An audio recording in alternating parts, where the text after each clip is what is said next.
is a principal and interest repayment versus an interest-only repayment on a home loan, a mortgage? My name is Thomas O'Regan, and I just wanted to answer this question for you here today. I'm a buyer's agent here in Australia, and I have a 9-property portfolio. So, people that buy properties to live in as their owner-occupier home will almost always get a principal and interest repayments for their home loan. And the reason is that they would do that is because they want to live debt free. They want to pay that home off, and they want to get to a point where they don't have to pay a mortgage anymore. And if you don't have any rental income, then 100% you want to pay off your mortgages as fast as possible, because the person that is paying your mortgage is you. You're the person paying the mortgage. You're the person that has to get up every day, go to work your 9 to 5 job to make some money to pay for that home loan, that mortgage. Now, it's really hard for people to get their head around that sort of think that way.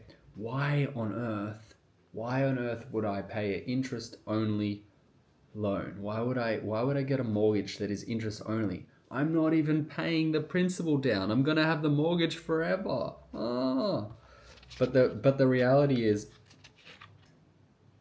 investing in property, the property grows in value, right? So, for example, like this is just an example I like to use. A lot of property in Australia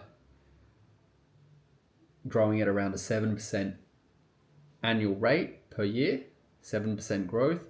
Those properties will double, say, every 10 years, okay?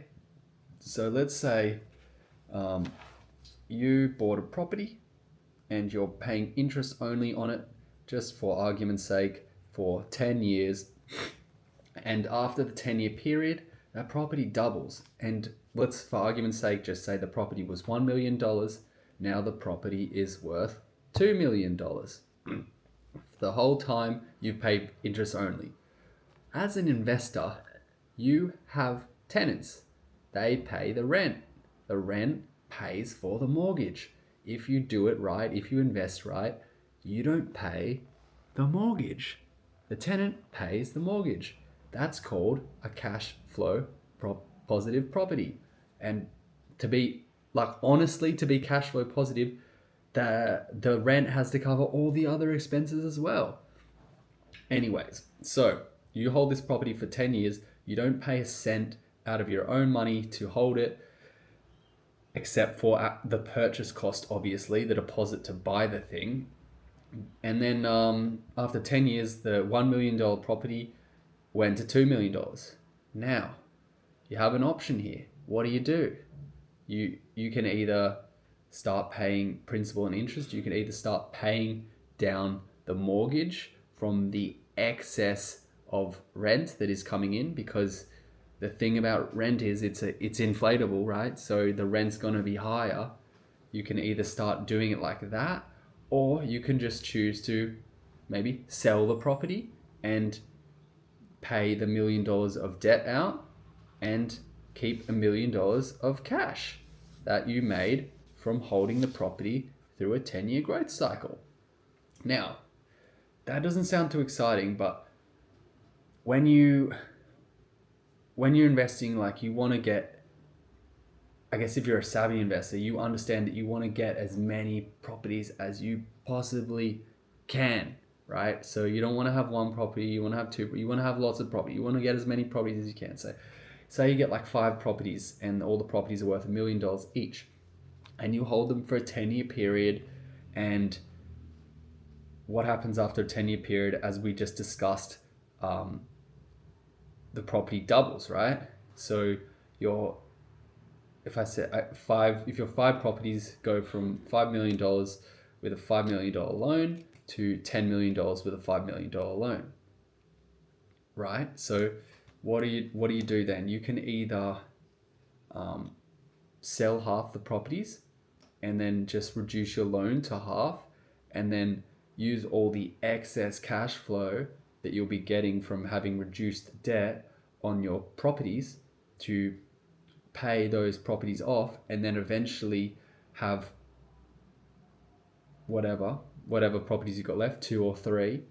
You can use those debt-free properties. You can use the rental income to support your lifestyle. So yeah, I think I went a bit on a tangent, but that's that's why an investor would choose to go interest only loan. And the point of going on an interest only loan is because it reduces the actual holding costs of the asset itself, right? So when you're investing, you need to think what, like when you're investing, I don't want to invest my money that I have to go out and earn myself. That sounds weird, but my point is, when I'm investing in property, I want the property to be self-sufficient. I want the property portfolio to be self-sufficient. I want the property portfolio to be growing and giving me equity to buy more properties without me putting in any of my own money myself.